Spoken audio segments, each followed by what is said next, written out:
अस्सलामुअलैकुम फ्रेंड्स, मैं शेख फ़रहान और आप दोस्तों को वेलकम करता हूं अपने YouTube channel SH roof vegetables में। फ्रेंड्स, आज की इस वीडियो में आप दोस्तों के साथ बैंगन के पौधे की जो इस वक्त की अपडेट है वो लेके आया हूं। तो चले मैं दिखाता हूं कि बैंगन के पौधे की इस वक्त कैसी ग्रोथ चल रही है। फ्रेंड्स, कुछ दिन पहले मैंने अपने चैनल पे एक वीडियो अपलोड की थी जिसमें मैंने बैंगन के पौधे की तमाम हार्वेस्ट जो है वो कर ली थी और उसमें आपको हार्वेस्ट भी दिखाई थी कि कितने बैंगन मैंने एक पौधे से उतारे थे। और अब माशाल्लाह देखिए, सिर्फ चंद दिन के वक्फे के साथ ये उसी बैंगन के पौधे के ऊपर अल्लाह का शुक्र है कि माशाल्लाह बहुत ज़्यादा जो है वो दोबारा से बैंगन लगना शुरू हो चुके हैं।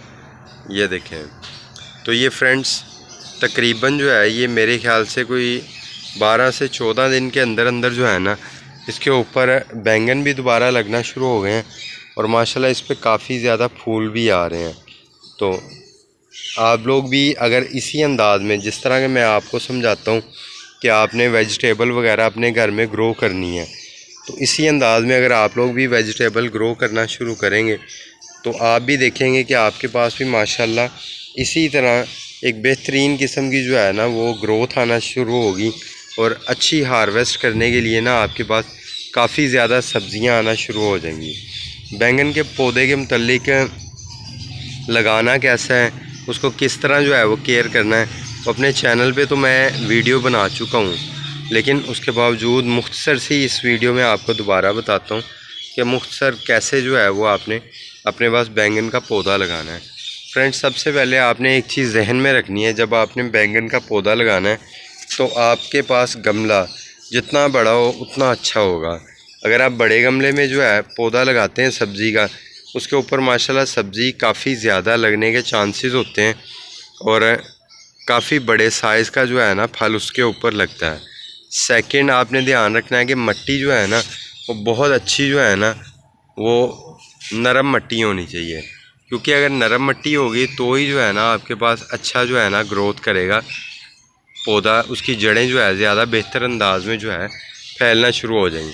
ये थोड़ी सख्त इसलिए क्योंकि अभी मैंने इसमें पानी नहीं डाला, जैसे इसमें पानी डालूँगा ये बिल्कुल सॉफ्ट हो जाएगी।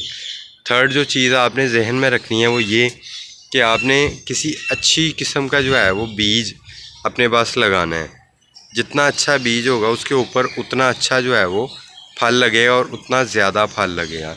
फोर्थ, आपने ध्यान रखना है कि पौधे के जब पौधा थोड़ा बड़ा होना शुरू हो तो नीचे जितने भी निकलना शुरू होती हैं शूट्स, जैसे ये नीचे एक शूट निकल रही है, नीचे जितनी भी शूट्स निकलती हैं आपने इनको तोड़ते जाना है, इनको लगा नहीं रहने देना, क्योंकि अगर ये एक से ज़्यादा जो है वो जड़ें टहनियाँ निकालता रहेगा तो नतीजे के तौर पे ये कभी भी जो है ना ऊपर अच्छी ग्रोथ नहीं देगा, सिर्फ नई नई टहनियाँ निकालने में अपना फोकस रखेगा और उसी के नतीजे में जो है ना ये सारा वक्त और सारी एनर्जी उन्हीं नई टहनियों में वेस्ट करता रहेगा।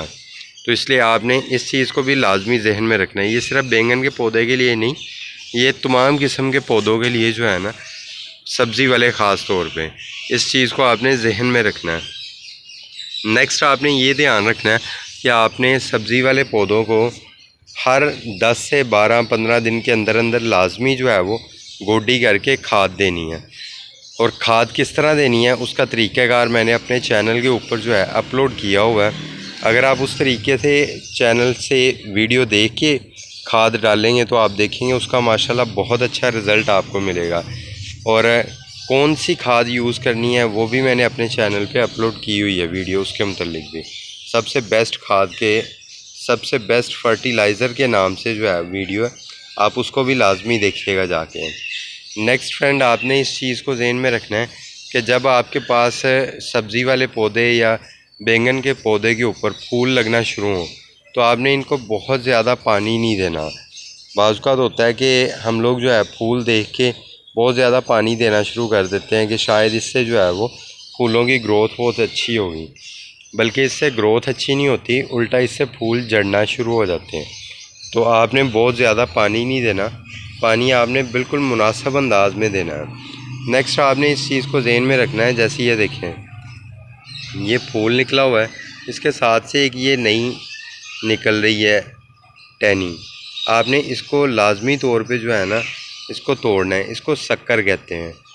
इस चीज़ को आपने लाजमी वेस्ट करना है, अदरवाइज़ आप इसको वेस्ट नहीं करेंगे तो ये सारी एनर्जी खुद चूसती रहेगी। जैसे कि यहाँ से मैंने तोड़ी है, ये खुद चूसती रहेगी और फूल को जो है वो किसी किस्म की एनर्जी नहीं जाएगी।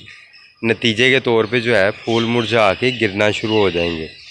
उसके बाद फ्रेंड्स आपने ये चीज़ जहन में रखनी है कि जब इसके ऊपर एक दफ़ा सब्ज़ी लग जाए तो आपने उसको जो है ना अच्छी खाद देनी है। अच्छी खाद दे दी आपने, उसके बाद जब आप फील करें कि हाँ अब इसका मुनासिब साइज़ हो गया, अब हमने इसको उतार लेना है, तो आपने उसको लाजमी तौर पे उतार लेना है।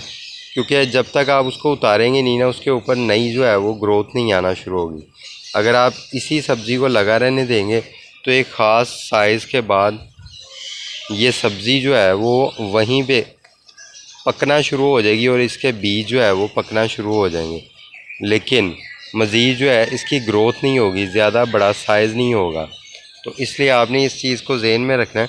जैसे ही आप फील करें कि हाँ एक मुनासिब साइज़ हो गया तो आपने उसको उतार लेना है और उसको दोबारा जो है वो ग्रोथ करने का मौका देना है कि दोबारा उस पर फूल लगें और दोबारा उसके ऊपर जो है वो नए से नए फल लगना शुरू हों। ये मुकम्मल तौर पे हर सब्ज़ी के मुतल्लिक बता रहा हूँ आपको कि ये तरीक़ाकार है हर सब्ज़ी के पौधे को अच्छी ग्रोथ देने का। और हाँ, एक चीज़ और आप लोगों ने याद रखनी है कि बैंगन के पौधे के ऊपर जो है वो अक्सर माइट्स वगैरह का अटैक काफ़ी ज़्यादा होता है।